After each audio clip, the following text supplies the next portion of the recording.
जय श्री राम दोस्तों, आपका स्वागत है ममता हिंदी कहानियां चैनल में।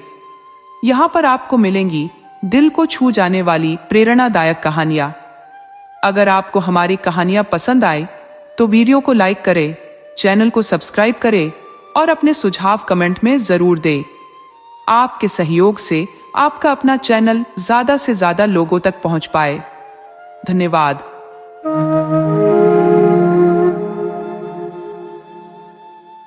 आजकल बड़े शहरों में तो नर्स, दाइयां और लेडी डॉक्टर हर जगह मौजूद है, लेकिन गांव देहात में जच्चा खानों की कमान अभी भी भंगिनों के हाथ में ही है।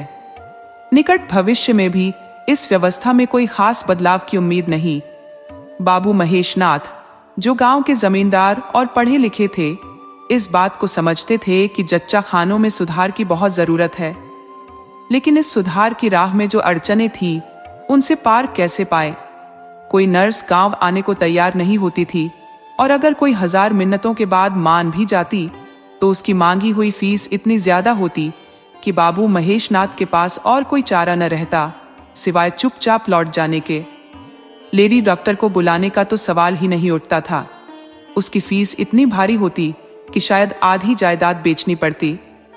नतीजतन जब 3 बेटियों के बाद चौथा बेटा हुआ तो वही पुराना गूदड़ और उसकी बहू काम आए। बच्चों का जन्म अक्सर रात के वक्त ही होता है। एक दिन आधी रात को गूदड़ के घर के सामने ऐसा हल्ला मचा कि आसपास के लोग भी जाग गए। मामला लड़की का तो था नहीं कि कोई धीमी आवाज में पुकार लगाता।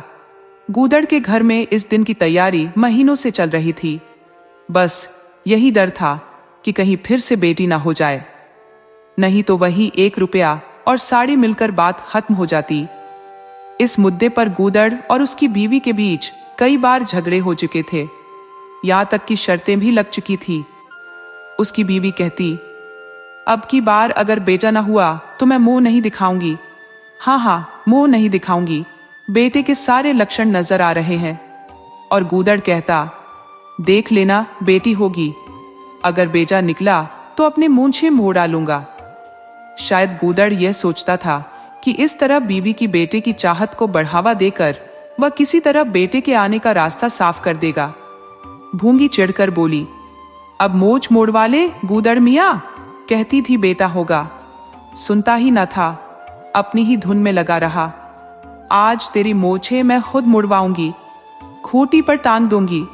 गूदड़ ने हंसते हुए कहा, अरे मोड़ लेना भली मांस, मोछे क्या फिर से नहीं आएंगी?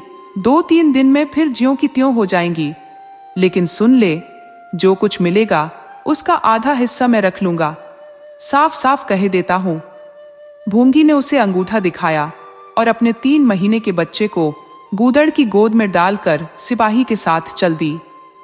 गूदड़ हड़बड़ाकर बोला, अरे सुन तो, कहां भागी जा रही है? मुझे भी बधाई बजाने जाना पड़ेगा, इस बच्चे का क्या करूंगा? भूंगी ने दूर से ही पुकारा, उसे वहीं जमीन पर लिटा देना, मैं आकर दूध पिला जाऊंगी। महेश नाथ के घर में भूंगी की सेवा सत्कार में कोई कमी न थी। सुबह उसे हरीरा मिलता, दोपहर को पूरिया और हलवा परोसा जाता, शाम को अलग से कुछ और रात को फिर से दावत होती। गूदड़ को भी भरपेट खाना दिया जाता। भूंगी अपने बच्चे को मुश्किल से दिन में 1-2 बार ही दूध पिला पाती। बच्चे के लिए ऊपर का दूध उपलब्ध था। भूंगी का दूध बाबू साहब का सौभाग्यशाली बालक पीता था। यह सिलसिला 12वें दिन भी नहीं थमा। मालकिन एक स्वस्थ और बलिष्ठ महिला थी, लेकिन इस बार कुछ ऐसा संयोग हुआ कि उनका दूध ही नहीं उतरा।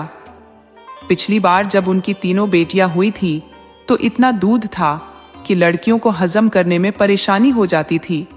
अब की बार 1 बूंद भी नहीं। भूंगी अब दाई भी थी और दूध पिलाई भी। मालकिन उससे कहती, भूंगी हमारे बच्चे को पाल दे, फिर जब तक तू जिए आराम से बैठकर खाती रहना। 5 बीघा जमीन माफी में दिलवा दूंगी, तेरे नाती पोते तक सुखी रहेंगे। परंतु भूंगी का अपना लाडला ऊपर का दूध पचाने में असमर्थ था। वह बार बार उल्टी करता और दिन ब दिन दुर्बल होता जा रहा था। भूंगी कहती, बहू जी, मोड़न में चूड़े लूंगी, कहे देती हूँ, बहू जी मुस्कुराकर जवाब देती, हाँ हाँ चूड़े लेना, क्यों धमकाती है, चांदी के लेंगे या सोने के? वाह बहू जी, चांदी के चूड़े पहनकर किससे नजर मिलाऊंगी और किसकी हंसी होगी? अच्छा सोने के लेना भाई, कह तो दिया। और ब्याह में कंठा लूंगी, और चौधरी गूदड़ के लिए हाथों के तोड़े, वह भी लेना, भगवान वह दिन दिखाए। घर में मालकिन के बाद भूंगी का दबदबा था। महरिया, महाराजिन और सभी नौकर चाकर उसकी इज्जत करते थे। खुद मालकिन भी कई बार उससे सहम जाती थी। एक बार तो उसने महेशनाथ को भी डांट दिया था। उन्होंने हंसकर बात टाल दी। बात भंगियों पर चल रही थी। महेशनाथ ने कहा था, दुनिया में चाहे कुछ भी हो जाए, भंगी भंगी ही रहेंगे, उन्हें आदमी बनाना कठिन है।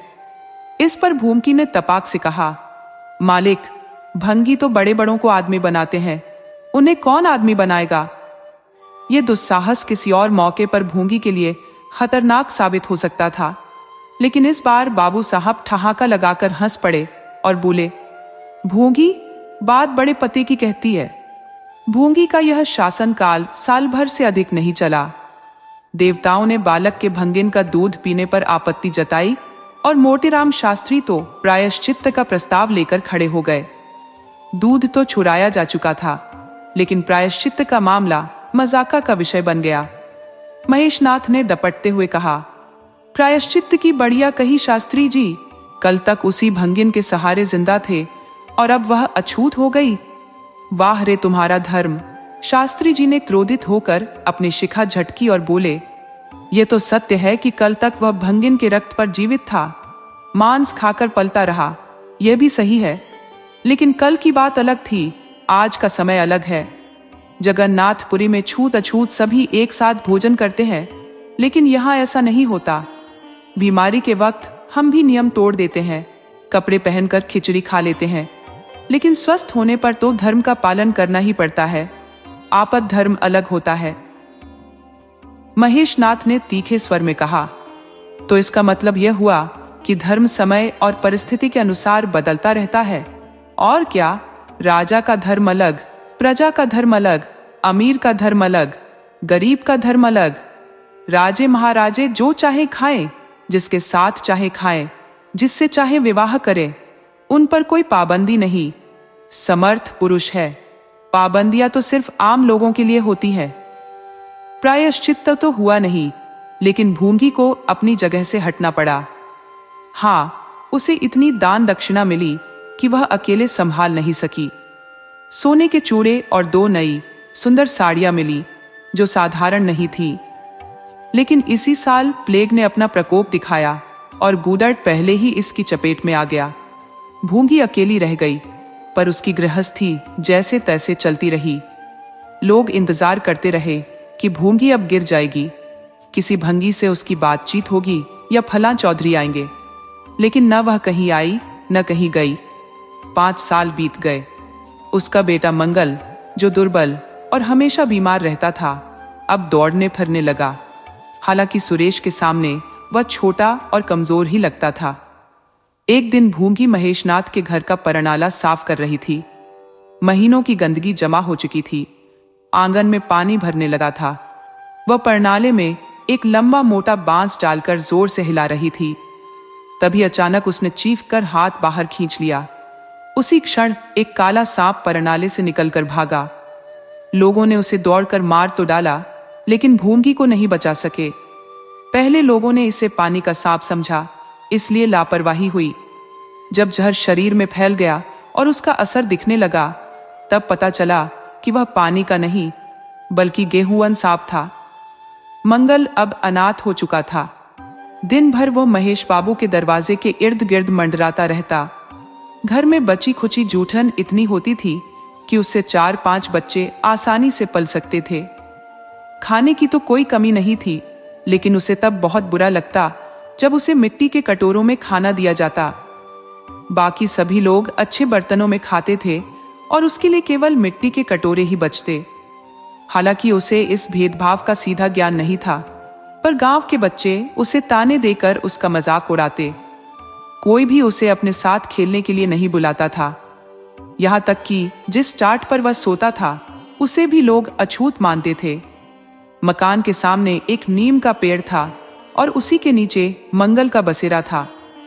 एक फटा पुराना टाट, 2 मिट्टी के कटोरे और सुरेश बाबू की उतारण में मिली एक धोती, यही उसकी सारी संपत्ति थी। चाहे जाड़ा हो, तपती गर्मी या झमाझम बारिश, उसकी वही जगह उसके लिए हमेशा एक जैसी थी। पर किस्मत का धनी मंगल लू की तपीश, कड़कड़ाती सर्दी और मूसलाधार बरसात में भी न केवल जिंदा था, बल्कि पहले से ज्यादा तंदुरुस्त लग रहा था। उसका एकमात्र साथी गांव का एक कुत्ता था, जो अपने साथियों के अत्याचारों से तंग आकर मंगल की संगत में आ गया था। दोनों एक साथ खाना खाते, एक ही टाट पर सोते और उनकी सोच भी जैसे एक जैसी हो गई थी।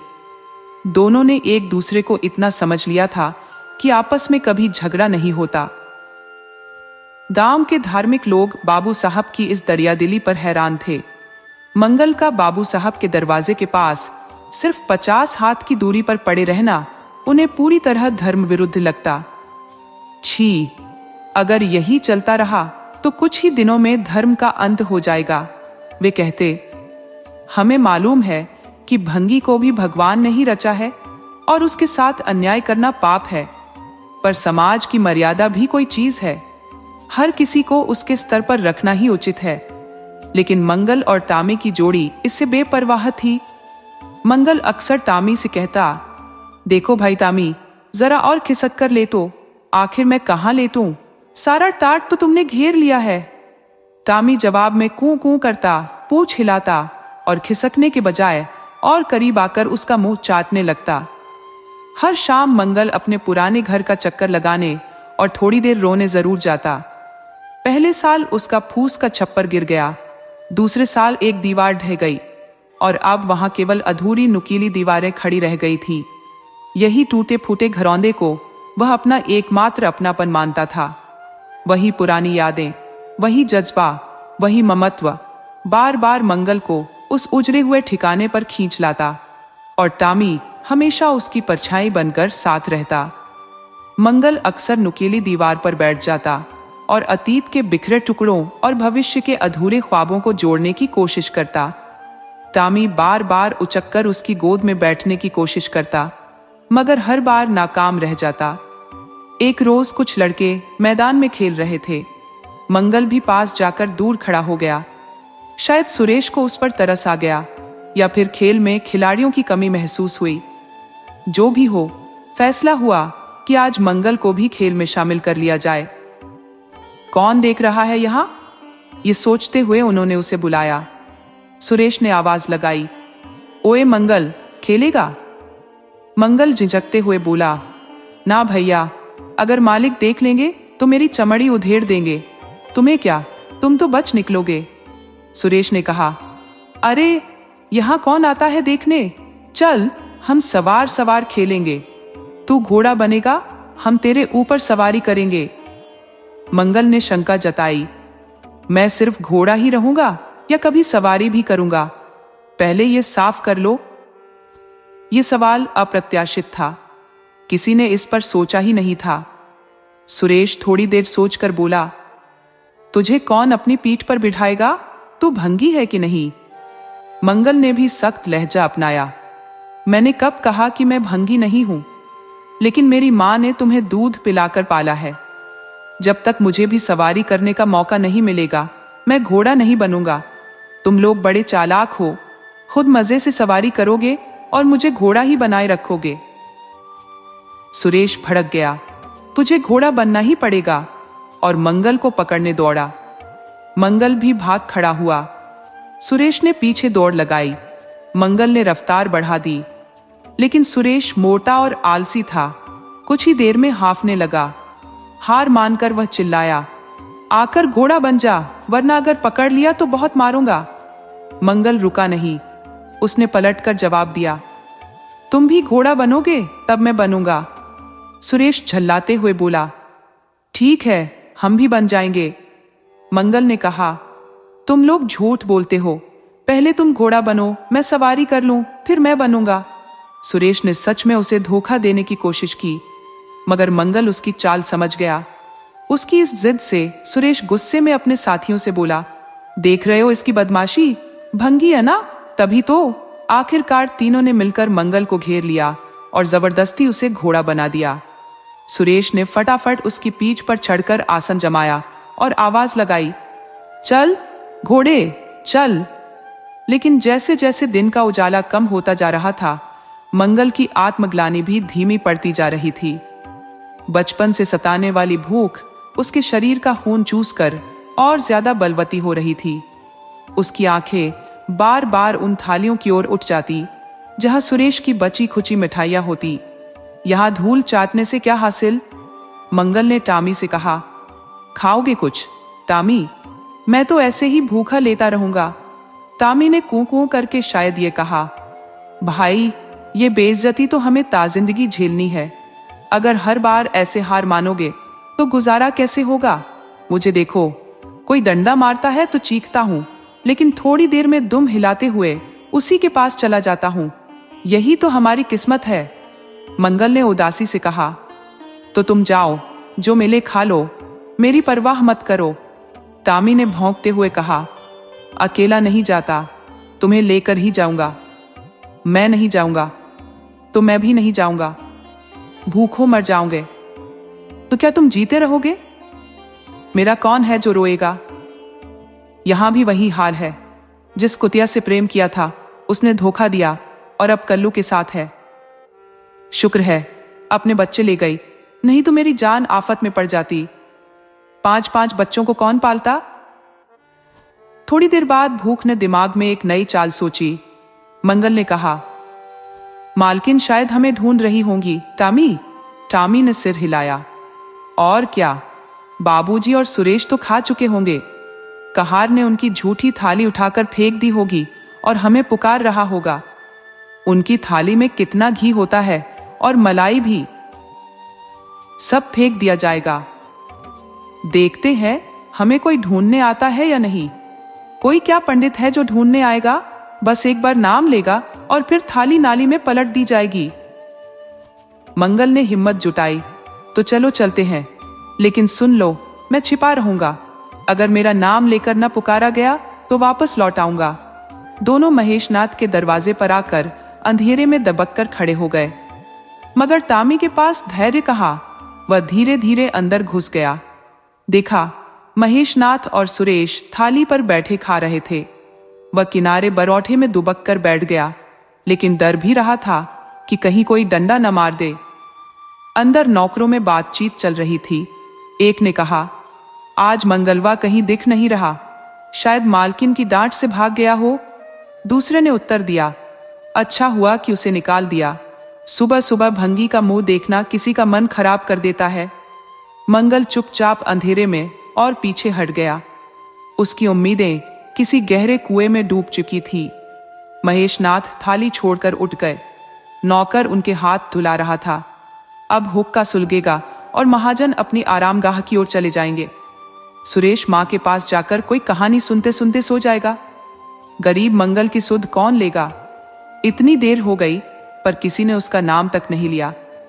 कुछ देर तक वह वहीं निराश खड़ा रहा। फिर जब कोई पुकार ना आई, उसने एक गहरी सांस ली और लौटने की सोची। तभी उसकी नजर कहार पर पड़ी, जो थाले की जूठन पत्तल में लेकर बाहर आ रहा था। भूख के हाथों मजबूर मंगल अंधेरे से निकलकर उजाले में आ गया। अब वह अपने मन को कैसे रोकता? कहार ने उसे देखा और बोला, अरे तू यहां खड़ा था, हमने तो सोचा तू कहीं भाग गया। ले ये खा ले, मैं इसे फेंकने जा रहा था। मंगल ने दीनता से कहा, मैं तो काफी देर से यहां खड़ा हूं। तो बोला क्यों नहीं? डर के मारे? अच्छा लिखा ले। कहार ने पत्तल उठाकर मंगल के फैले हुए हाथों में रख दी। मंगल ने उसे ऐसी आंखों से देखा जिसमें कृतज्ञता छलक रही थी। तभी टामी भी अंदर से बाहर निकल आया। दोनों वहीं नीम के पेड़ के नीचे बैठ गए और खाने लगे। मंगल ने एक हाथ से टामी का सिर सहलाते हुए कहा, देखा पेट की आग कैसी होती है? ये लात की मारी हुई रोटियां भी न मिलती तो क्या करते? टामी ने अपनी दुम हिलाकर सहमति जताई। सुरेश को अम्मान ने पाला था। मंगल ने टामी से कहा। टामी ने फिर दुम हिलाई। लोग कहते हैं कि दूध का कर्ज कोई नहीं चुका सकता, और मुझे देखो, मैं इसका यही सिला पा रहा हूं। टामी ने एक बार फिर अपनी दुम हिलाकर अपनी बात रख दी। दोस्तों, आपको कहानी कैसी लगी? अपने सुझाव कमेंट करना न भूले। तो चलिए आज की अगली कहानी शुरू करते हैं।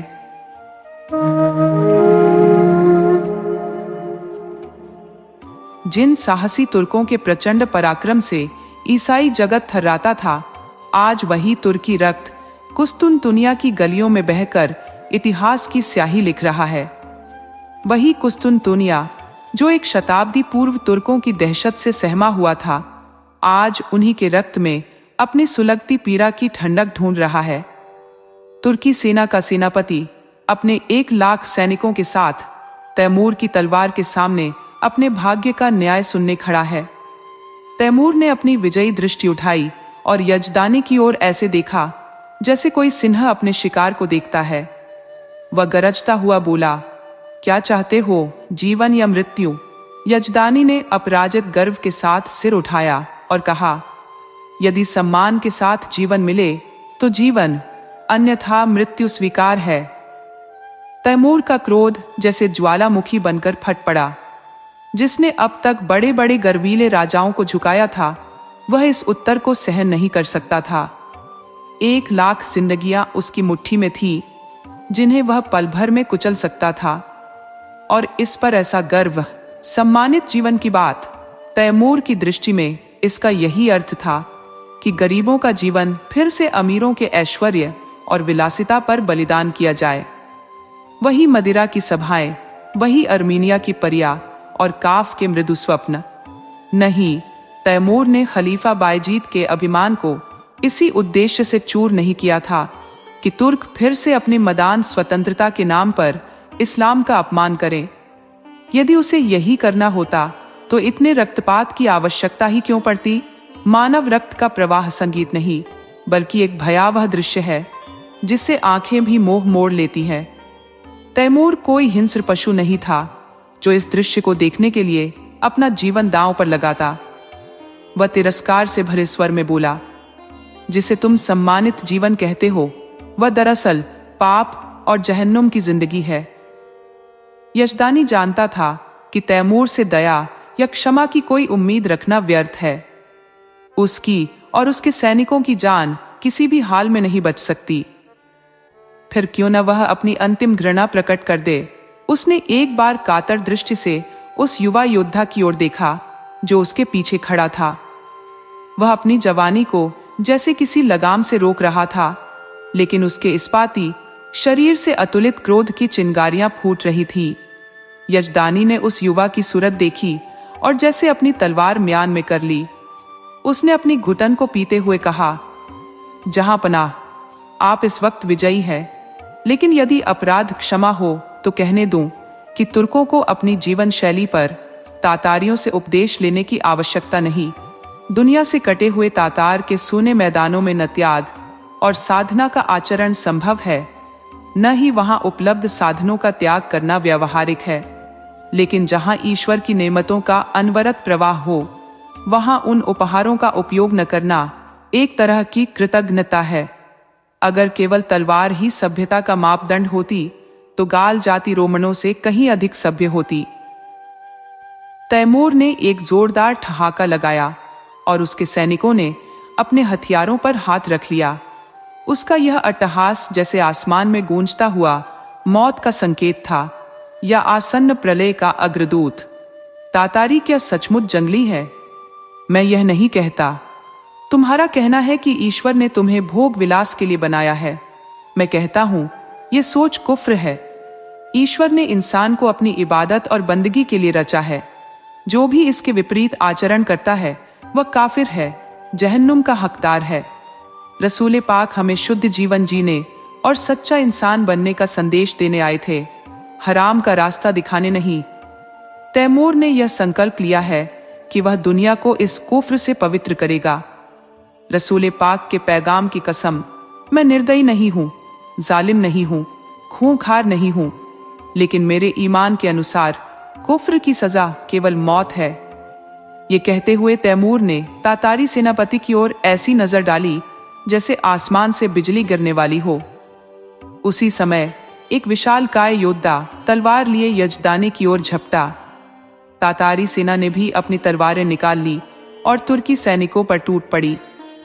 पल भर में कई जीवन धरती पर तड़पने लगे।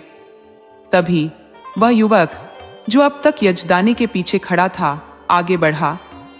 उसकी आंखों में मौत को चुनौती देने की चमक थी। उसने तैमूर के सामने खड़े होकर कहा, ऐ खुद को मुसलमान कहने वाले बादशाह, क्या यही इस्लाम है जिसकी प्रचार प्रसार का तूने बीड़ा उठाया है? क्या इस्लाम यही सिखाता है कि उन बहादुरों का रक्त इस निर्ममता से बहा दिया जाए जिनका एकमात्र अपराध यह था कि उन्होंने अपने खलीफा और अपने वतन का साथ दिया? चारों ओर सन्नाटा छा गया। एक युवक जिसकी अब भी मूंछों पर भी बाल नहीं आए थे, तैमूर जैसे प्रतापी शासक को इस स्पष्टता से ललकारे, यह अकल्पनीय था। लेकिन उसने न केवल कहा बल्कि उसकी आवाज में एक अडिग विश्वास झलक रहा था। सभी चकित थे और तैमूर मंत्रमुग्ध सा उस युवक को देखता रह गया।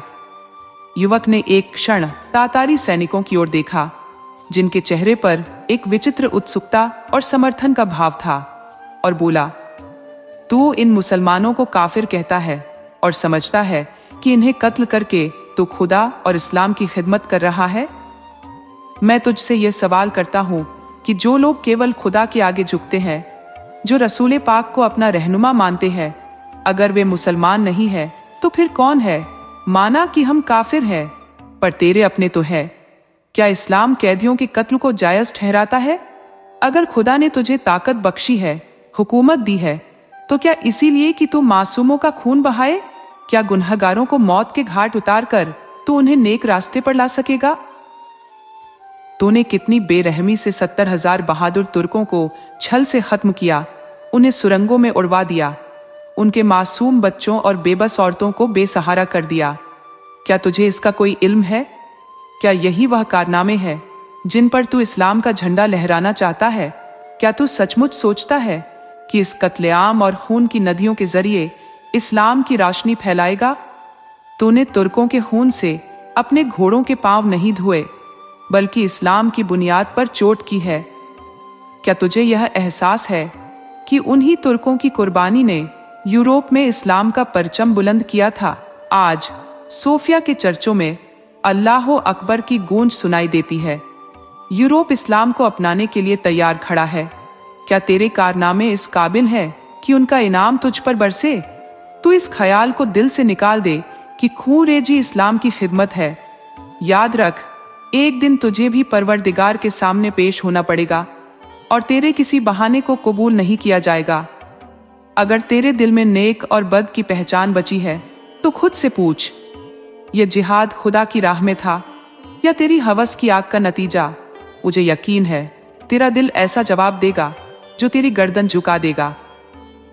खलीफा अभी सिर झुकाए खड़ा था कि यजदानी ने थरथराते हुए लहजे में अर्ज किया, जहां पनाह, यह गुलाम का बेटा है, इसके ख्यालों में कुछ फितूर है। हुजूर, इसकी गुस्ताखी को मुआफ कर दे, मैं इसकी सजा भुगतने को तैयार हूं। तैमूर उस नौजवान के चेहरे को स्थिर दृष्टि से देख रहा था। पहली बार उसने किसी की जुबान से ऐसी बेबाक बातें सुनी थी। बड़े बड़े सेनापतियों और दरबारियों की जुबान उसके सामने खामोश रहती थी। वह जो कहता था वही कानून बनता, किसी में विरोध की ताकत न थी। उनकी चापलूसी ने उसे आसमान पर बिठा दिया था। उसे यह भ्रम हो गया था कि खुदा ने उसे इस्लाम को बचाने और सुधारने के लिए इस दुनिया में भेजा है। उसने पैगंबरी का दावा तो नहीं किया था, लेकिन उसके अंदर यह भावना गहराई तक बैठ चुकी थी। जब आज एक युवक ने अपने प्राणों की परवाह किए बिना उसकी झूठी शान का पर्दाफाश कर दिया, तो उसकी अंतरात्मा जैसे नींद से जाग उठी। क्रोध और हिंसा जो उसके स्वभाव का हिस्सा बन चुकी थी, अचानक श्रद्धा में बदल गई। उसकी सिर्फ एक नजर इस युवक की जिंदगी के चिराग को बुझा सकती थी, लेकिन इस युवक के साहस ने उसे स्तब्ध कर दिया। यह नौजवान ऐसा प्रतीत हो रहा था जैसे अपने नन्हे हाथों से विशाल समुद्र की लहरों को रोकने की कोशिश कर रहा हो। कितना अजीब और हास्यास्पद साहस था, लेकिन इसके साथ ही उसके भीतर कितना अटूट आत्मविश्वास था। तैमूर को लगा कि इस निर्भीक युवक के सामने वह स्वयं कितना कमजोर है। मनुष्य में ऐसा साहस केवल सत्य के प्रति अडिग विश्वास से ही आ सकता है। तैमूर की आत्मा जैसे उस युवक के सत्य के साए में शरण लेने को व्याकुल हो उठी। वह कोई दार्शनिक नहीं था जो सत्य को सवालों की कसौटी पर परखता। वह एक सीधा सादा सैनिक था जो झूठ को भी अपने विश्वास से सच मान लेता था। यजदानी ने सिर झुकाकर उसी अदब के साथ कहा, जहां अपना इसकी गुस्ताखी को नजरअंदाज फरमाए। तैमूर ने बिना कुछ कहे तख्त से उठकर यजदानी को गले से लगा लिया। उसकी आवाज में गहराई और पछतावा था। काश ऐसी बातों को पहले सुनने का मौका मिलता तो आज इतने मासूमों का खून मेरे हाथों से न बहा होता। इस युवक में मुझे किसी फरिश्ते की रूह नजर आती है जो मुझ जैसे गुमराह को सही राह दिखाने आया है। मेरे दोस्त, तुम खुशकिस्मत हो कि ऐसे फरिश्ता जैसे बेटे के बाप हो। क्या मैं उसके नाम का इल्म हासिल कर सकता हूँ? यजदानी, जो कभी आतिश परस्त था और बाद में इस्लाम कबूल कर चुका था, आज खुद को हल्का महसूस कर रहा था। उसके मन में अब भी कभी कभी सवाल उठते थे कि उसने इस्लाम क्यों अपनाया, लेकिन आज मानो कोई अदृश्य शक्ति उसकी उलझनों को दूर कर रही हो। उसकी आवाज कांप रही थी जब उसने कहा, जहां अपना उसका नाम हबीब है। तैमूर ने युवक के पास जाकर उसका हाथ थामा, उसे अपनी आंखों से लगाया और गहरे विनम्र स्वर में कहा, मेरे नौजवान दोस्त, तुम वाकई खुदा के हबीब हो। मैं वह गुनहगार हूं जिसने अपनी नासमझी में अपने गुनाहों को नेक काम समझा, क्योंकि मुझे हमेशा यही बताया गया कि मेरी जात बेअब है। आज मुझे एहसास हुआ कि मेरे हाथों इस्लाम को कितना नुकसान पहुंचा। आज से मैं तुम्हारा सहारा चाहता हूं। तुम मेरे खिज्र हो, मेरे रहनुमा हो। मुझे यकीन हो चला कि तुम्हारे जरिए ही मैं खुदा की रहमत तक पहुंच सकता हूं। ये कहते हुए तैमूर की नजर जब उस नौजवान के चेहरे पर पड़ी तो उसने देखा कि उसकी सूरत पर लज्जा का गुलाबीपन छाया हुआ था। उस चेहरे की कठोरता अब एक नरम झिझक में तब्दील हो चुकी थी। युवक ने सिर झुकाकर अदब से कहा, यह हुजूर की इनायत है, वरना मेरी औकात ही क्या है। तैमूर ने उसे अपनी तरफ खींचकर पास के तख्त पर बिठा दिया और अपने सेनापति को फरमान जारी किया, सभी तुर्क कैदियों को रिहा कर दो, उनके हथियार वापस कर दो और जो माल मत्ता लूटा गया है उसे सिपाहियों के बीच बराबरी से बांट दिया जाए। जहां एक ओर वजीर इस हुक्म की तामील में लग गया, वहीं दूसरी ओर तैमूर ने हबीब का हाथ पकड़कर उसे अपने खेमे में ले गया। वहां पहुंचकर उसने मेहमानों के लिए दावत का बंदोबस्त किया। भोजन समाप्त होने के बाद तैमूर ने अपने जीवन का हर एक काला सच आंसुओं के साथ बयां कर डाला। उसकी कहानी शुरू से लेकर अंत तक अमानवीयता और क्रूरता के कारनामों से भरी हुई थी, जिन्हें उसने यह सोचकर अंजाम दिया कि वह ईश्वर के आदेशों का पालन कर रहा है। लेकिन अब वह खुदा को क्या मुंह दिखाएगा। उसकी हिचकियां बंध गई और आंसुओं से भीगी आवाज में उसने हबीब से कहा, मेरे जवान दोस्त, अब मेरी नया को सिर्फ आप ही पार लगा सकते हैं। आपने मुझे राह दिखाई है तो अब मंजिल तक पहुंचाइए। मेरी बादशाहत को आप ही संभाल सकते हैं। मुझे समझ आ गया है कि मैं इसे बर्बादी की तरफ ले जा रहा था। खुदा के वास्ते मेरी यह इल्तजा कबूल कर लीजिए, वरना मैं कहीं का नहीं रहूंगा।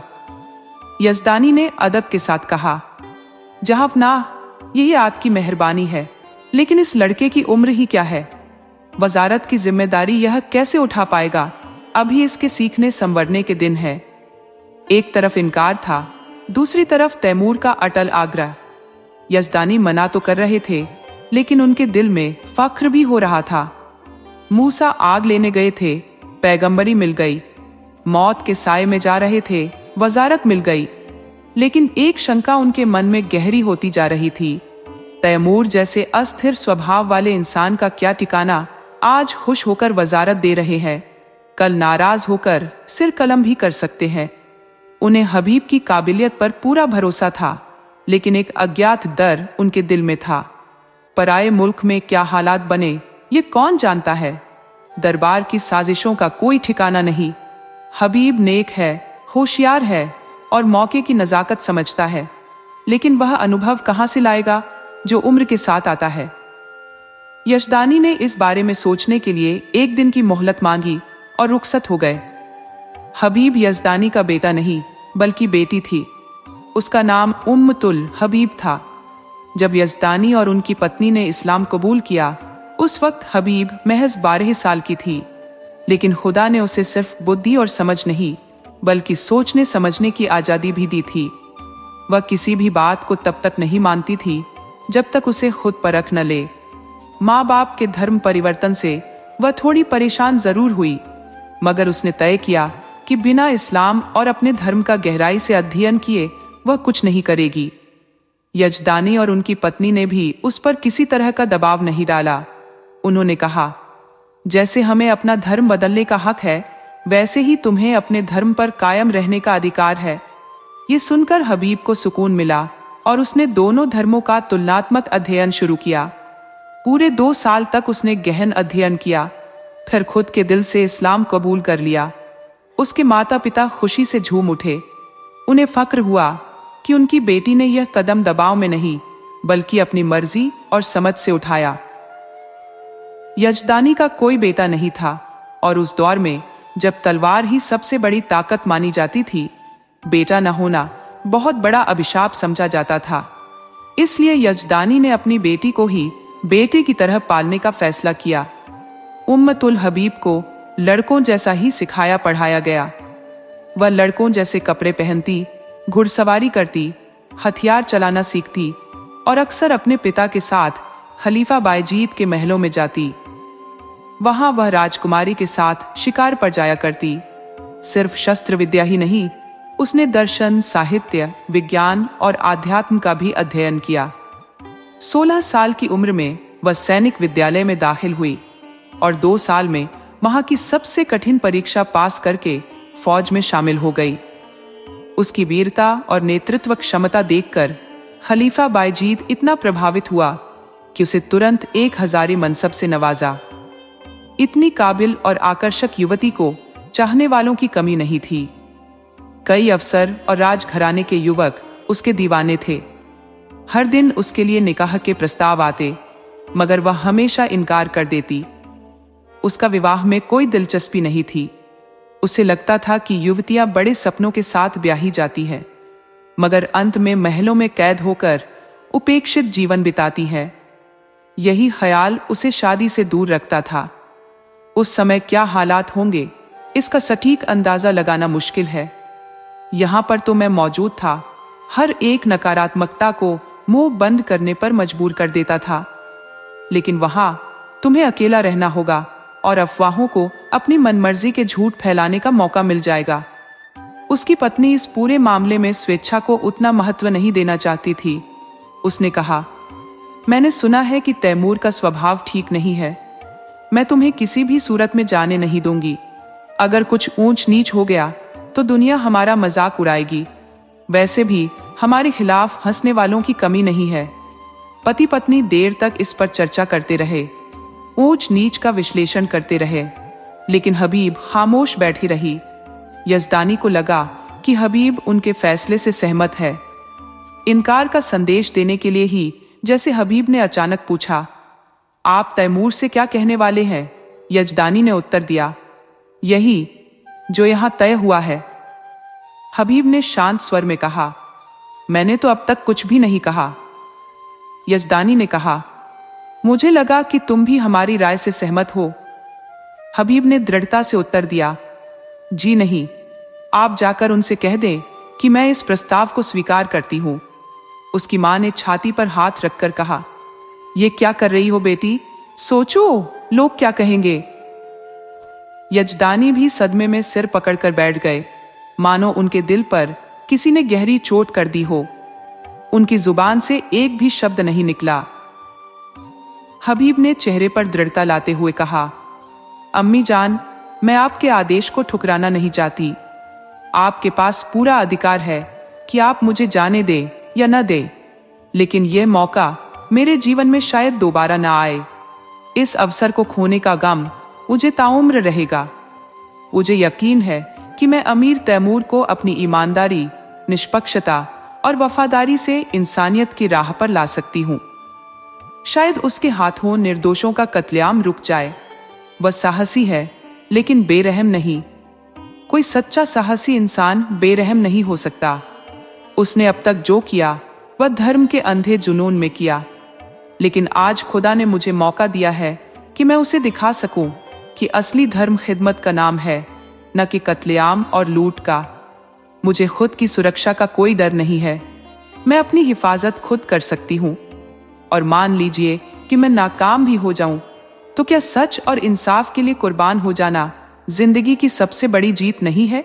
मैंने अब तक जो उसूल अपनाए हैं, उन्होंने कभी मुझे धोखा नहीं दिया, और उन्हीं उसूलों की बदौलत आज मुझे वह सम्मान मिला है जो बड़े बड़ों के लिए सिर्फ एक सपना होता है। मेरे भरोसेमंद मित्र कभी भी मुझे धोखा नहीं देंगे। अगर तैमूर को मेरी सच्चाई का एहसास हो भी जाए तो क्या फर्क पड़ता है? मेरी तलवार मेरी सुरक्षा के लिए काफी है। विवाह के विषय में मेरे विचार आप जानते हैं। यदि मुझे कोई ऐसा व्यक्ति मिला जिसकी आत्मा मेरी आत्मा को स्वीकार कर सके, जिसकी उपस्थिति में मैं अपने अस्तित्व को भूलकर अपनी आत्मा को उच्चता प्रदान कर सकूं, तो मैं उसके चरणों में गिरकर स्वयं को समर्पित कर दूंगी। यजदानी ने यह सुनकर बेटी को खुशी खुशी गले से लगा लिया, लेकिन उनकी पत्नी इतनी जल्दी संतुष्ट नहीं हो सकी। वह किसी भी हाल में बेटी को अकेले नहीं छोड़ेंगी। उन्होंने ठान लिया कि वे भी उसके साथ जाएंगी। कई महीने बीत गए। युवक हबीब अब तैमूर का वजीर बन चुका है, पर असलियत में वही हुकूमत का संचालन कर रहा है। तैमूर उसकी आंखों से देखता है, उसके कानों से सुनता है और उसकी बुद्धिमत्ता से सोचता है।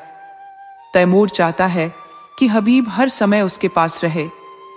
उसके साथ होने से तैमूर को स्वर्ग जैसा सुकून मिलता है। समरकंद में कोई भी ऐसा नहीं जो हबीब से ईर्ष्या करता हो। हबीब के न्यायप्रिय व्यवहार ने सबका दिल जीत लिया है। वह न्याय करते हुए कभी भी कठोरता की सीमा नहीं लांघता। जिनके मामलों में उसके फैसले कठोर भी होते हैं, वे भी उसकी ईमानदारी के कायल रहते हैं। शाम का वक्त था। दरबार के सारे कर्मचारी अपने अपने घर लौट चुके थे। क्षमादान में मोमबत्तियां जल रही थी और अगरबत्ती की खुशबू से पूरा दीवान खाना महक रहा था। हबीब उठने ही वाला था कि चौबदार ने आकर खबर दी, हुजूर जहां अपना तशरीफ ला रहे हैं। यह खबर सुनकर हबीब के चेहरे पर खुशी का कोई भाव नहीं आया। वह अन्य मंत्रियों की तरह तैमूर की संगत का भूखा नहीं था। हबीब हमेशा तैमूर से दूरी बनाए रखने की कोशिश करता। उसने कभी शाही दस्तरखान पर भोजन नहीं किया था, न ही तैमूर की महफिलों में शामिल होता। उसे सुकून केवल तब मिलता जब वह अपनी माँ के पास जाकर दिन भर का हाल सुनाता और वह अपनी सहमति की मोहर उस पर लगा देती। हबीब दरवाजे पर जाकर तैमूर का स्वागत करता है। तैमूर मसनद पर बैठते हुए कहता है, मुझे ताज्जुब होता है कि तुम अपनी जवानी में सूफियों जैसी जिंदगी कैसे बसर करते हो हबीब।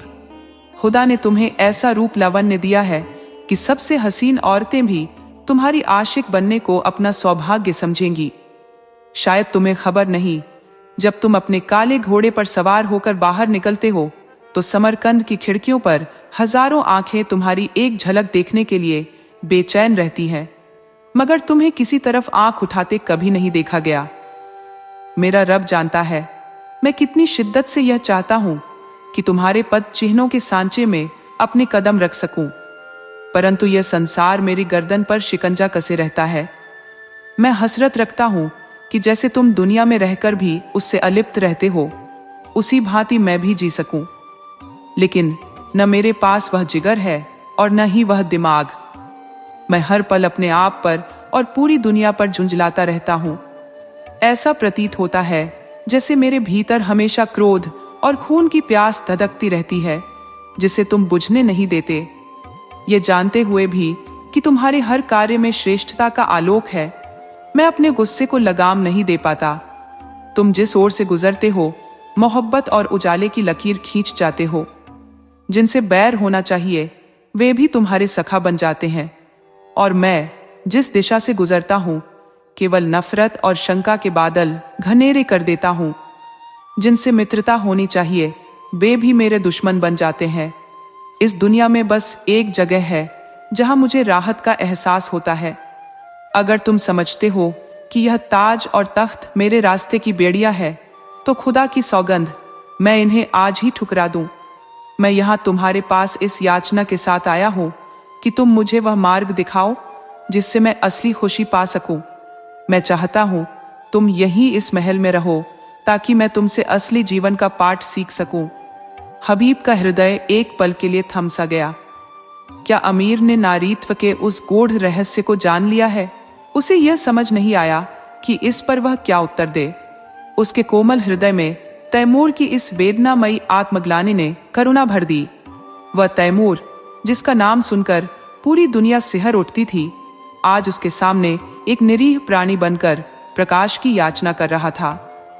तैमूर के कठोर, विकृत और शुष्क हिंसक रूप में उसने एक मृदुल और मधुर ज्योति देखी, मानो जागृत आत्मबोध उसकी आंखों से झांक रहा हो। हबीब को अपना ठहराव पूर्ण जीवन, जिसमें ऊर्ध्वगति की कोई स्मृति शेष नहीं थी, तैमूर की इस विफल छटपटाहट के समक्ष तुच्छ प्रतीत हुआ। उसने संजीवित स्वर में कहा, हुजूर, इस गुलाम की इतनी बेशकीमती इज्जत करना मेरी खुशकिस्मती है, मगर मेरा इस शाही महल में ठहरना उचित नहीं है। तैमूर ने सवाल किया। क्यों?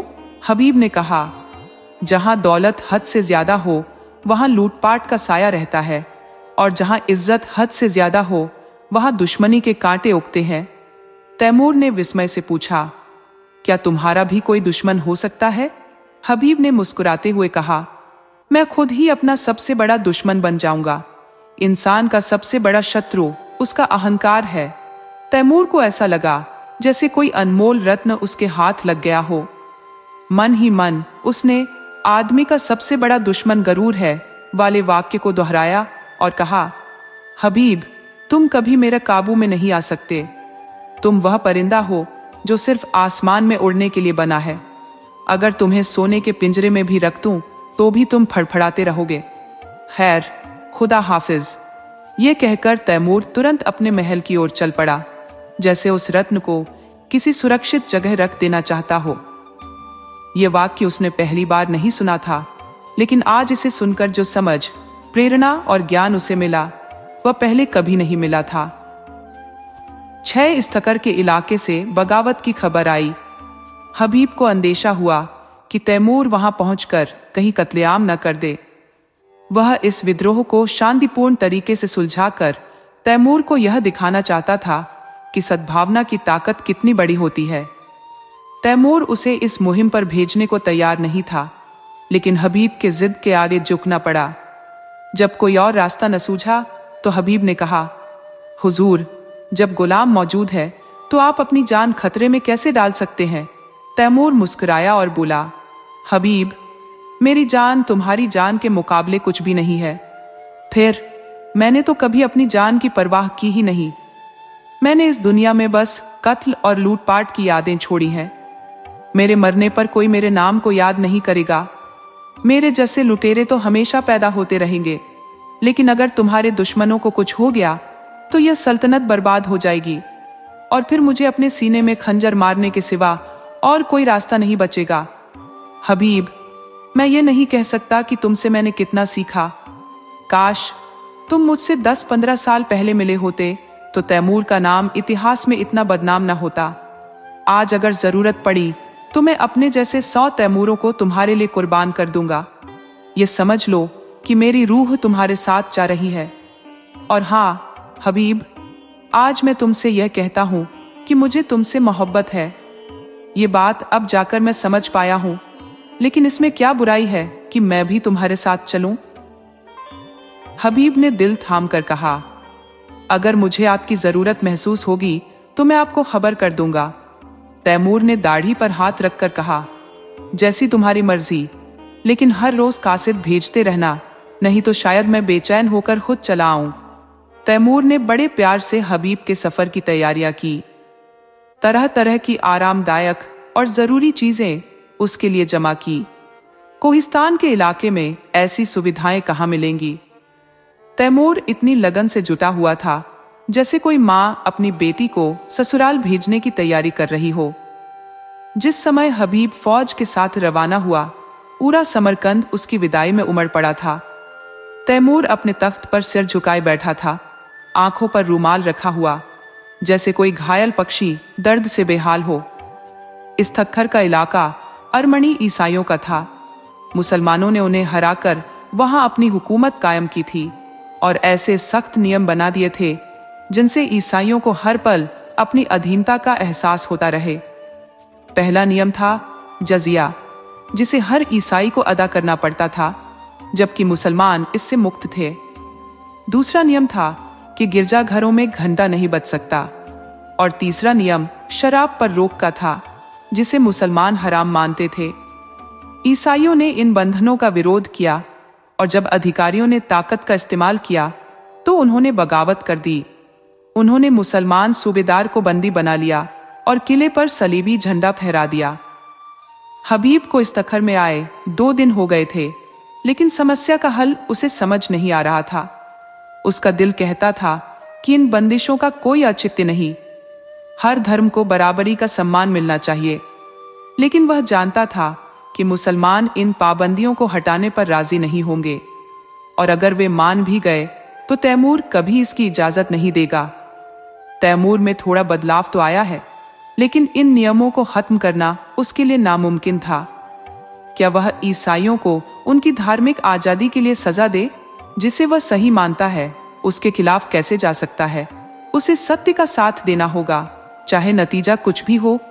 वह जानता था कि अमीर को यह सब नागवार गुजरेगा, लेकिन उसे परवाह नहीं थी। अगली सुबह हबीब ने ऐलान करवाया, जजिया खत्म किया जाता है, शराब और घंटों पर अब कोई रोक नहीं होगी। ये सुनते ही मुसलमानों के बीच खलबली मच गई। लोग इसे कुफ्र और इस्लाम के खिलाफ करार देने लगे। तैमूर ने जिस इस्लाम की हिफाजत के लिए खून बहाया था, उसकी जड़ें अब उसके अपने वजीर हबीब पाशा के फैसले से हिल रही थी। स्थिति पलट गई। शाही फौज मुसलमानों के पक्ष में हो गई। हबीब ने इस्तखर के किले में शरण ली। अब मुसलमानों की ताकत दोगुनी हो गई थी। उन्होंने किले को घेर लिया और तैमूर को यह खबर देने के लिए कासिद भेजा कि हबीब ने बगावत कर दी है। रात आधी बीत चुकी थी। तैमूर को 2 दिन से इस्तखर की कोई खबर नहीं मिली थी। उसका मन शंकाओं से भर गया। उसे पछतावा हो रहा था कि उसने हबीब को अकेला क्यों भेजा। मान लिया कि हबीब बड़ा ही दूरदर्शी और नीति कुशल है, लेकिन अगर बगावत ने जोर पकड़ लिया तो वह गिनती के चंद सिपाहियों के साथ क्या कर पाएगा। और ये तय है कि बगावत तो जरूर जोर पकड़ेगी। वहां की ईसाई बड़े ही जिद्दी और जुझारू मिजाज के हैं। जब उन्हें भनक लगेगी कि तैमूर की तलवार अब सिर्फ शोभा की चीज बनकर रह गई है और उसे महलों की नर्म गर्म जिंदगी ही भाने लगी है, तो उनकी हिम्मत आसमान छूने लगेगी। अगर हबीब कहीं दुश्मनों के बीच घिर गया तो यह आफत से कम ना होगा। तैमूर ने झल्लाकर अपने माथे पर हाथ मारा और करवट बदलते हुए खुद पर नाराजगी जाहिर की। आखिर वह इतना बेचैन और हिम्मतहीन क्यों महसूस कर रहा था? क्या उसका वही पुराना पराक्रम, वह तेज तर्रार शौर्य उससे छिन गया? जो नाम सुनते ही दुश्मनों के दिल दहल जाते थे, आज वही तैमूर अपने महलों की चारदीवारी में छिपा बैठा है। दुनिया यही समझेगी कि वह अब मैदान का शेर नहीं रहा, बल्कि कालीन पर आराम फरमाने वाला शेर बन गया है। हबीब तो फरिश्ता है, उसे इंसानी फितरत की खोट और चालाकियों की समझ कहाँ। वह दया, सच्चाई और निस्वार्थता का प्रतीक है, लेकिन उसे नहीं पता कि इंसान कभी कभी कितना क्रूर और शैतानी प्रवृत्ति का हो सकता है। शांति के दिनों में ये आदर्श बातें समाज और राष्ट्र को प्रगति की राह पर ले जाती है, लेकिन जंग के समय जब नफरत और हिंसा का तूफान उठता है, तब इन आदर्शों के लिए कोई जगह नहीं होती। जंग का कानून अलग है और अमन का अलग। तभी दरबार का चौकीदार खबर लेकर आया कि इस तक्कर से एक कासिद ताज़ा खबर लेकर पहुंचा है। कासिद ने तैमूर के सामने झुककर जमीन चूमी और ससम्मान किनारे खड़ा हो गया। तैमूर का रौब ऐसा गहरा था कि कासिद वह सब कुछ भूल गया जो वह बताने आया था। तैमूर ने त्योरियां चढ़ाकर गरजते हुए कहा, क्या खबर लाया है? 3 दिन बाद आया भी तो इतनी रात गए। कासिद ने फिर जमीन को चूमते हुए कहा, हुजूर, वजीर साहब ने जजिया खत्म करने का हुक्म दे दिया है। तैमूर का गुस्सा आसमान छूने लगा। क्या कहा? जजिया माफ कर दिया गया? किसने? वजीर साहब ने हुजूर। किसके आदेश से? अपने ही आदेश से मालिक। हूं? और हुजूर, शराब पर लगी पाबंदी भी खत्म कर दी गई है। हूं? और गिरजाघरों में घंटे बजाने की इजाजत भी दे दी गई है। हूं? और खुदाबंद, ईसाइयों ने मुसलमानों पर हमला भी कर दिया है। तो मैं क्या करूं? हुजूर, आप हमारे मालिक हैं। अगर आपने हमारी मदद न की तो वहां एक भी मुसलमान जिंदा नहीं बचेगा। हबीब पाशा इस वक्त कहां है? वह इस्तखर के किले में है हुजूर। और मुसलमान क्या कर रहे हैं?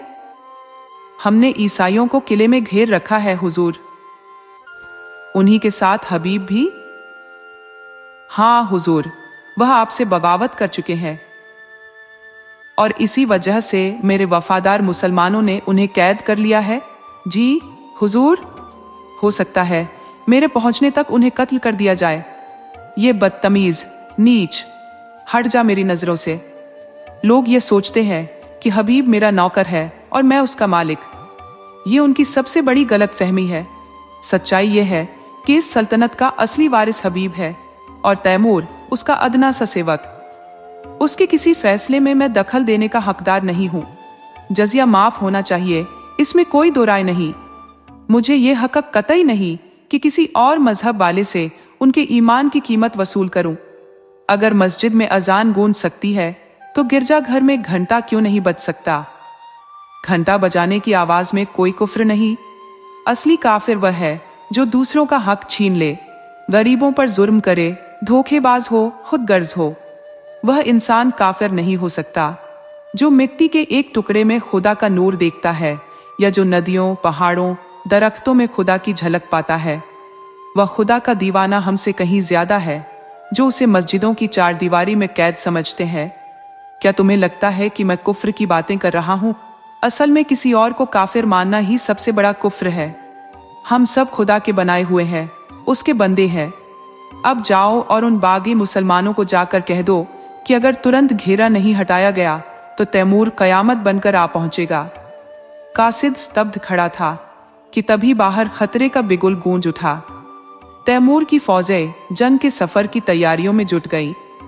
तीसरे दिन जब तैमूर इस्तखर पहुंचा तो किले का घेरा हट चुका था। किले की तोपों ने उसका स्वागत किया। हबीब ने सोचा कि तैमूर ईसाइयों को सजा देने आया है। ईसाई सहमे हुए थे, लेकिन हबीब मुकाबले के लिए तैयार था। अगर ईसाइयों के अधिकारों की रक्षा में जान भी चली जाए तो कोई चिंता नहीं। इस मुद्दे पर कोई समझौता संभव नहीं था। अगर तैमूर तलवार के बल पर बात करना चाहता है तो उसका जवाब भी तलवार से ही दिया जाएगा। मगर यह क्या? शाही फौज सफेद झंडा दिखा रही थी। तैमूर लड़ने नहीं, सुलह करने आया था। हबीब और ईसाई सरदार किले के बाहर आए। तैमूर अकेले घोड़े पर सवार शांति का प्रतीक बनकर आगे बढ़ा। हबीब ने घोड़े से उतरकर आदाब किया। तैमूर भी घोड़े से उतर गया। हबीब का माथा चूमा और बोला, मैं सब कुछ सुन चुका हूं हबीब। तुमने वही किया जो तुम्हारे सिवा कोई और नहीं कर सकता था। मुझे न जजिया वसूलने का हक था और न ही ईसाइयों के मजहबी अधिकार छीनने का। तुमने सही किया। आज दरबार में मैं इन सारी बातों की पुष्टि करूंगा और फिर एक ऐसी योजना पेश करूंगा जो कई दिनों से मेरे मन में है। मुझे उम्मीद है कि तुम उसे न सिर्फ मानोगे बल्कि मानना तुम्हारी मजबूरी होगी। हबीब का चेहरा फीका पड़ गया। कहीं सच्चाई उजागर तो नहीं हो गई? यह कौन सी योजना है? उसके दिल में उथल पुथल मच गई। तैमूर ने हल्के से मुस्कुराकर पूछा, तो तुम मुझसे टक्कर लेने को तैयार थे? हबीब ने झिझकते हुए जवाब दिया, हक के सामने अमीर तैमूर की भी कोई अहमियत नहीं। बिल्कुल सही, तुम्हारे भीतर फरिश्तों की मासूमियत और शेरों की हिम्मत दोनों है। लेकिन अफसोस, तुमने यह सोच भी कैसे लिया कि तैमूर तुम्हारे फैसले को पलट सकता है। तुम ही ने तो मुझे सिखाया है कि सल्तनत किसी की निजी जायदाद नहीं होती। ये एक दरख्त है जिसकी हर शाख और हर पत्ती को बराबरी से पोषण मिलना चाहिए। दोनों किले के भीतर दाखिल हुए। सूरज अस्त हो चुका था। कुछ ही पलों में दरबार सजा। वहां तैमूर ने ईसाइयों के धार्मिक अधिकारों को स्वीकार कर लिया। चारों ओर से आवाजें गूंज उठी, खुदा हमारे शहंशाह की उम्र लंबी करे। तैमूर ने उनकी दुआओं को रोकते हुए कहा, दोस्तों, मैं इस दुआ के काबिल नहीं हूं। जो चीज मैंने आपसे जबरदस्ती छीन ली थी, उसे लौटाकर मैं कोई एहसान नहीं कर रहा। बल्कि सच्चाई तो यह है कि आप मुझे कोसे कि मैंने इतने दिनों तक आपको आपके हक से वंचित रखा। फिर चारों ओर से गूंज उठा, मरहबा मरहबा। तैमूर ने आगे कहा, दोस्तों, आपके हकों के साथ साथ मैं आपकी सल्तनत भी आपको लौटा रहा हूं। खुदा की नजर में हर इंसान बराबर है।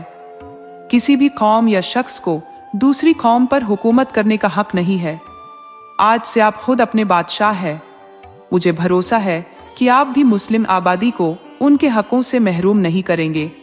लेकिन अगर कभी ऐसा वक्त आया कि कोई जालिम कौम आपकी आज़ादी छीनने की कोशिश करे, तो तैमूर हमेशा आपकी मदद के लिए खड़ा मिलेगा। किले का जश्न अब समाप्त हो चुका था। उमरा और अधिकारी विदा ले चुके थे। दीवाने खास में अब केवल तैमूर और हबीब ही बचे थे। हबीब के चेहरे पर आज एक ऐसी मुस्कान थी जो आम तौर पर उसकी गंभीरता के पीछे छिपी रहती थी। उसके गालों पर एक अनोखी लालिमा थी, आंखों में चमक और पूरे शरीर में उत्साह। ऐसा रूप आज से पहले कभी नहीं देखा गया था। वह तैमूर से कई बार मजाक कर चुकी थी, कई बार हंसी ठिठोली कर चुकी थी। उसकी युवावस्था की मासूमियत, पद और अधिकार की सारी औपचारिकताओं को भूल उसकी बातों में झलकती रहती थी। अचानक तैमूर ने कहा, हबीब, मैंने हमेशा तुम्हारी हर बात मानी है। अब मैं तुम्हारे सामने वही प्रस्ताव रखता हूं जिसका जिक्र मैंने किया था। इसे तुम्हें हर हाल में मानना पड़ेगा। हबीब ने दिल की तेज धड़कन के साथ सिर झुकाकर कहा, हुक्म फरमाए। पहले यह वादा करो कि तुम इसे मानोगे। मैं तो आपका एक मामूली गुलाम हूं। नहीं, तुम मेरे मालिक हो। तुम मेरी जिंदगी की राशनी हो। तुमने मुझे जितना दिया है उसका हिसाब लगाना भी मुश्किल है। मैंने हमेशा इस सल्तनत को अपनी सबसे प्यारी चीज माना था। इसके लिए मैंने वो सब किया जो शायद नहीं करना चाहिए था। अपनों और गैरों दोनों के खून से इन हाथों को दागदार किया।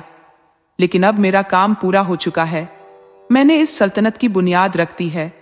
इस पर महल बनाना अब तुम्हारा काम है।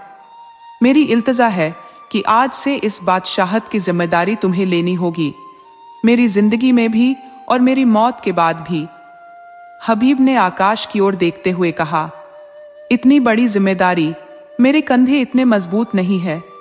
तैमूर ने विनम्रता से कहा, नहीं मेरे प्यारे दोस्त, तुम्हें मेरी यह प्रार्थना माननी ही होगी। हबीब की आंखों में मुस्कान और होठों पर झिझक उभर आई। उसने धीरे से कहा, मंजूर है। तैमूर ने खुशी से भरकर कहा, खुदा तुम्हें सलामत रखे। हबीब ने हल्की शरारत से कहा, लेकिन अगर आपको पता चले कि हबीब सिर्फ एक नासमझ, कच्ची अक्ल की कुंवारी लड़की है तो?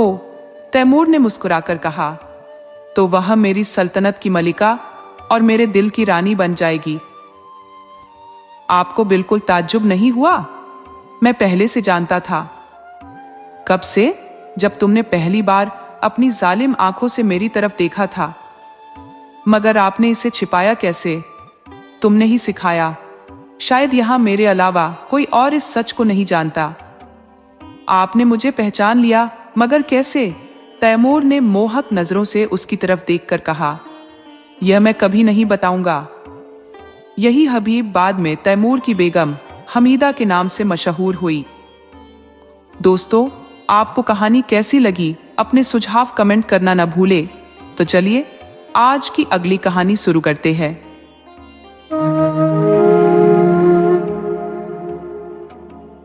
शाम को जब दीनानाथ ने घर आकर गौरी को यह खबर सुनाई कि उन्हें एक कार्यालय में 50 रुपए की नौकरी मिल गई है, तो गौरी की खुशी जैसे शब्दों से परे हो गई। उसकी भगवान में आस्था पहले से कहीं अधिक गहरी हो गई। बीते 1 साल से हालात बद से बदतर थे। न कोई आमदनी थी, न रोजगार का कोई ठिकाना। घर में जो भी थोड़े बहुत जेवरात बचे थे वे भी बिक चुके थे। मकान का किराया सिर पर लटकता तीर बन गया था। जिन दोस्तों से उधार लिया जा सकता था उनसे पहले ही मदद ली जा चुकी थी। साल भर का मासूम बच्चा दूध के लिए बिलखता रहता था। एक वक्त की रोटी मिल जाती तो दूसरे वक्त की चिंता सताने लगती। कर्जदारों के तकाजों ने दीनानाथ का बाहर निकलना दूभर कर दिया था। घर से बाहर पांव रखते ही हर तरफ से ताने बरसते। कोई कहता, वाह बाबूजी, 2 दिन का वादा करके गए थे और अब 2 महीने से सूरत नहीं दिखाई। कोई दूसरा बोल उठता, भाई साहब, ये तो सरासर गलत है। अपनी जरूरत समझते हो पर दूसरों की मजबूरी का ख्याल नहीं रखते। इन कड़वे शब्दों से दीनानाथ का दिल छलनी हो जाता। कई बार तो उनका मन करता कि इस जीवन का अंत कर ले, मगर गौरी और उस नन्हे मासूम को देखकर अपने इरादे बदल देते। लेकिन आज जैसे भगवान ने उन पर कृपा कर दी हो। कठिन दिन अब शायद पीछे छूट चुके थे। गौरी ने चेहरे पर मुस्कान लाते हुए कहा, मैंने कहा था ना, भगवान सबकी सुनते हैं। वो हमारी भी सुने बिना नहीं रहेंगे। लेकिन तुमको तो विश्वास ही नहीं था। बोलो, अब तो मानते हो कि भगवान दयालु हैं? दीनानाथ ने जिद्दी स्वर में कहा, यह मेरी मेहनत और कोशिश का फल है। भगवान की इसमें क्या मेहरबानी। भगवान की कृपा तब मानता जब वो छप्पर फाड़कर भेज देते। हालांकि दिल के भीतर कहीं गहराई में भगवान के प्रति श्रद्धा की एक लौ जलने लगी थी। दीनानाथ का मालिक एक सख्त मिजाज का व्यक्ति था। उसकी उम्र लगभग 50 साल थी और सेहत भी कोई खास नहीं थी, मगर काम के मामले में वह किसी को भी पीछे छोड़ देता। उसकी नजरों से बचकर कोई भी कर्मचारी न तो एक पल देर से आ सकता था, न ही जल्दी जा सकता था। बीच में केवल 15 मिनट का अवकाश मिलता, जिसमें कोई पान खा ले, सिगरेट पी ले या चाय नाश्ता कर ले। इसके अतिरिक्त एक पल की भी फुर्सत नहीं मिलती थी। वेतन हर महीने की पहली तारीख को मिल जाता था। त्योहारों पर कार्यालय बंद रहता था और तय समय के बाद कभी अतिरिक्त काम नहीं लिया जाता था। कर्मचारियों को बोनस और प्रोविडेंट फंड की भी सुविधा थी। इसके बावजूद कोई भी कर्मचारी वास्तव में संतुष्ट नहीं था। काम या समय की पाबंदी को लेकर किसी को शिकायत नहीं थी। असल शिकायत थी मालिक के रूखे और भावहीन स्वभाव से। चाहे कितना भी मन लगाकर मेहनत कर लो, जान भी खपा दो, लेकिन बदले में एक शाबाश या सराहना का शब्द भी सुनने को न मिलता। हालांकि जहां अधिकांश कर्मचारी स्वामी से असंतुष्ट थे, वहीं दीनानाथ को इस बात की कोई परवाह नहीं थी। चाहे उसे कितनी ही डांट फटकार क्यों न मिलती, वह पूरे मनोयोग से अपना काम करता रहा। 1 साल के भीतर उसने अपने सभी कर्ज चुका दिए और थोड़ी सी पूंजी भी जमा कर ली। वह उन लोगों में से था जो सीमित संसाधनों में भी संतोष पाना जानते हैं, बशर्ते नियमितता बनी रहे। अगर एक भी रुपया अतिरिक्त खर्च करने की बात आती तो पति पत्नी में लंबी बहस होती। दोनों अपनी अपनी बात पर अड़े रहते और कभी कभी तीखी तकरार हो जाती। बिल अगर गौरी की ओर से आता तो दीनानाथ उसका विरोध करता। वहीं अगर प्रस्ताव दीनानाथ की तरफ से होता तो गौरी उसकी कड़ी आलोचना करती। आखिरकार बिल का पास होना इस पर निर्भर करता कि प्रस्तावक कितनी सशक्त वकालत कर सकता है। घर में इस संघर्ष को सुलझाने के लिए कोई तटस्थ शक्ति मौजूद नहीं थी। समय के साथ दीनानाथ पूरी तरह से आस्तिक बन चुका था। अब उसे ईश्वर की कृपा और न्याय पर कोई संदेह नहीं था। वह नियमित रूप से गीता का पाठ करता और ईश्वर की भक्ति में लीन रहता। एक दिन जब उसके नास्तिक मित्र ने ईश्वर के अस्तित्व पर कटाक्ष किया तो उसने कहा, भाई, ईश्वर है या नहीं, ये तय करना मुश्किल है। दोनों पक्षों के पास मजबूत तर्क है, लेकिन मेरे हिसाब से आस्तिक होना नास्तिक होने से कहीं बेहतर है। अगर ईश्वर है तो आस्तिक को लाभ ही लाभ है, और अगर नहीं भी है तो क्या फर्क पड़ता है? बस कुछ मिनटों का समय ही तो जाता है। उसके मित्र ने इस दलील को सुनकर नाक भौं सिकोड़ी और चुपचाप वहां से चला गया। एक शाम जब दीनानाथ दफ्तर से घर जाने की तैयारी कर रहा था, तभी मालिक ने उसे अपने कमरे में बुलवाया। बड़े अदब से उसे कुर्सी पर बैठने का आग्रह किया और कहा, तुम यहाँ काम करते हुए कितना वक्त हो गया? साल भर तो हो ही गया होगा। दीनानाथ ने विनम्रता से उत्तर दिया, जी हाँ, 13वां महीना शुरू हो चुका है। स्वामी ने फिर पूछा, आराम से बैठो, घर जाते ही चाय पानी करते हो? जी नहीं, मैं ऐसे आराम का आदी नहीं हूं। स्वामी ने मुस्कुराकर कहा, पान वान तो खाते ही होगे। इतनी कम उम्र में इतना संयम देखकर हैरानी होती है। ये कहकर उसने घंटी बजाई और अर्दली से पान और मिठाई मंगवाई। दीनानाथ को भीतर ही भीतर शंका हो रही थी, आज यह व्यवहार इतना बदला बदला क्यों है? जो आदमी एक नमस्ते तक का जवाब नहीं देता, वह आज मिठाई और पान क्यों परोस रहा है? लगने लगा कि शायद मालिक अब मेरे काम से संतुष्ट हो गए हैं। इस ख्याल ने दीनानाथ के भीतर थोड़ी उम्मीद जगाई और उसने ईश्वर का स्मरण किया। सोचने लगा, सच में परमात्मा सर्वज्ञ और न्यायकारी है, वरना कौन उसकी परवाह करता। अर्दली मिठाई और पान लेकर आया। दीनानाथ ने स्वामी के आग्रह पर मिठाई खाना शुरू किया। स्वामी ने हल्के से मुस्कुराते हुए कहा, शायद तुमने मुझे बहुत सख्त पाया होगा। दरअसल यहां अभी तक लोगों में जिम्मेदारी का इतना अभाव है कि अगर अफसर थोड़ी भी नरमी दिखाए तो वे उसका गलत फायदा उठाने लगते हैं और काम बिगड़ने लगता है। कुछ ऐसे भाग्यशाली भी हैं जो अपने कर्मचारियों से घुल मिलकर रहते हैं, उनसे हंसी मजाक भी करते हैं, लेकिन उनके कर्मचारी बिगड़ते नहीं बल्कि और मेहनत से काम करते हैं। मुझ में यह कला नहीं है, इसलिए मैंने अपने आदमियों से थोड़ी दूरी बनाकर रखना ही उचित समझा है। इस नीति से मुझे अब तक कोई नुकसान नहीं हुआ, लेकिन मैं हर किसी का व्यवहार और स्वभाव परखता रहता हूँ। तुम्हारे बारे में मैंने जो राय बनाई है वह ये है कि तुम ईमानदार और भरोसेमंद हो। इसी कारण मैं तुम्हें अधिक जिम्मेदारी का काम सौंपना चाहता हूँ। इस काम में तुम्हें खुद कम मेहनत करनी होगी, बस निगरानी का काम रहेगा। तुम्हारे वेतन में भी 50 रुपए की बढ़ोतरी होगी। मुझे पूरा भरोसा है कि तुम पहले जितनी लगन से काम करते रहे हो, उससे भी अधिक समर्पण के साथ आगे काम करोगे। दीनानाथ की आंखें छलक उठी और मिठाई खाते खाते उसका स्वाद नमकीन हो गया। उसके मन में आया कि स्वामी के चरणों में सिर झुका दे और कहे, आपकी सेवा के लिए मैं अपनी जान भी दे सकता हूँ। आपने मुझे जो सम्मान दिया है, मैं उसे निभाने में कोई कसर नहीं छोड़ूंगा। लेकिन उसका गला रूंधा हुआ था और वह केवल कृतज्ञता से भरी आंखों से स्वामी को निहारता रहा। सेठ जी ने एक भारी भरकम लेजर निकालते हुए कहा, मैं तुम्हारी मदद एक ऐसे काम में चाहता हूं जिस पर इस दफ्तर का भविष्य निर्भर करता है। इतने सारे कर्मचारियों में मैंने केवल तुम्हें ही भरोसेमंद समझा है। मुझे विश्वास है कि तुम मुझे निराश नहीं करोगे। ये पिछले साल का लेजर है, जिसमें कुछ ऐसी एंट्रीज दर्ज हैं जिनके अनुसार कंपनी को हजारों का मुनाफा होता दिखता है। लेकिन तुम जानते हो, हम महीनों से घाटे में काम कर रहे हैं। जिस क्लर्क ने यह लेजर लिखा था, उसकी लिखावट तुम्हारी लिखावट से हूबहू मिलती है। अगर दोनों लिखावटें अगल बगल रख दी जाए तो भले ही कोई विशेषज्ञ हो, वह भी उनके बीच अंतर समझने में कठिनाई महसूस करेगा।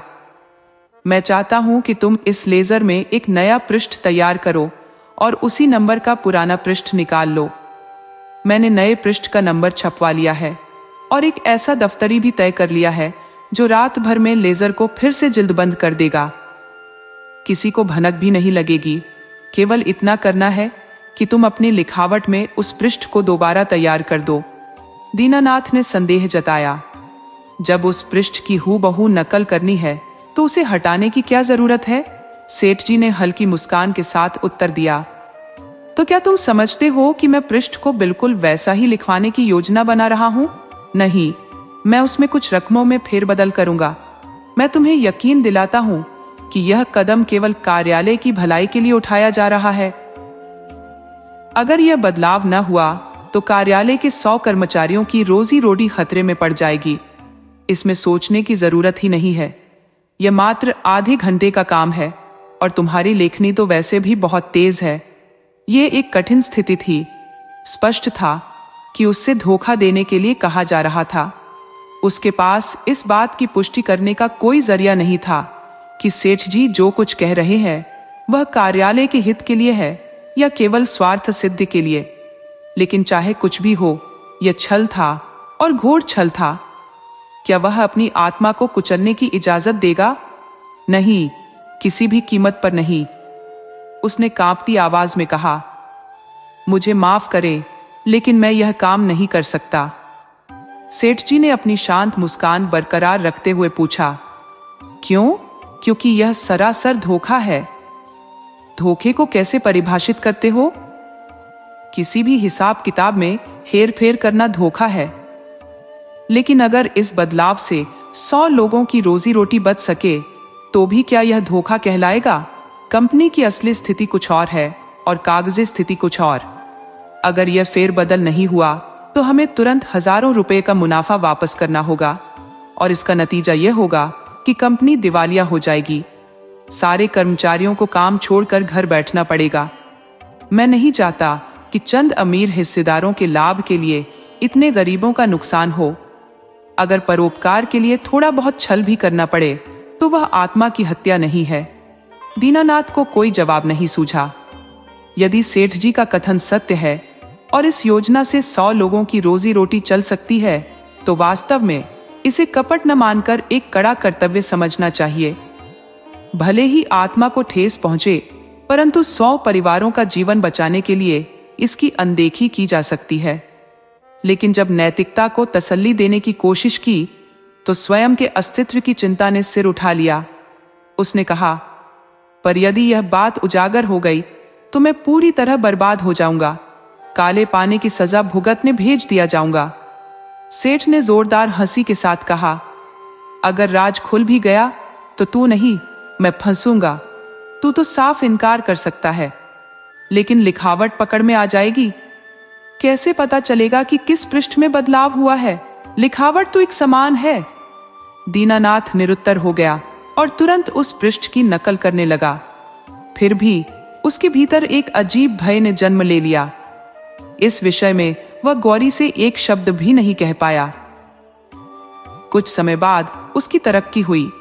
वेतन 100 रुपए हो गया और साथ में 200 रुपए का बोनस भी मिला। घर में खुशहाली के संकेत दिखने लगे, लेकिन दीनानाथ का अपराध बोध उसे निरंतर कचोटता रहा। सेठ जी की तर्कपूर्ण बातों ने उसकी जुबान बंद कर दी थी, परंतु वही तर्क गौरी को समझाने का साहस वह नहीं जुटा सका। उसकी ईश्वर भक्ति उसे हर पल डराती। उसे यकीन था कि इस पाप का कोई भयानक दंड मिलेगा। प्रायश्चित्त या अनुष्ठान से इसे टालना असंभव है।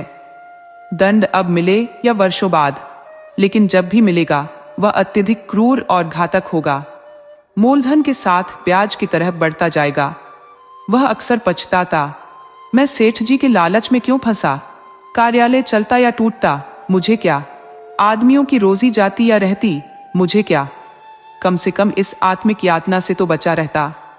लेकिन अब जो होना था वह हो चुका है और दंड तो निश्चित है।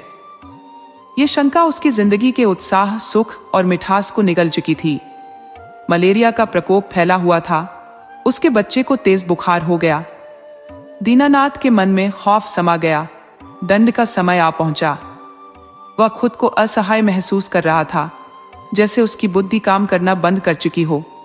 गौरी ने कहा, जाकर कोई दवा ले आओ या किसी डॉक्टर को दिखा दो।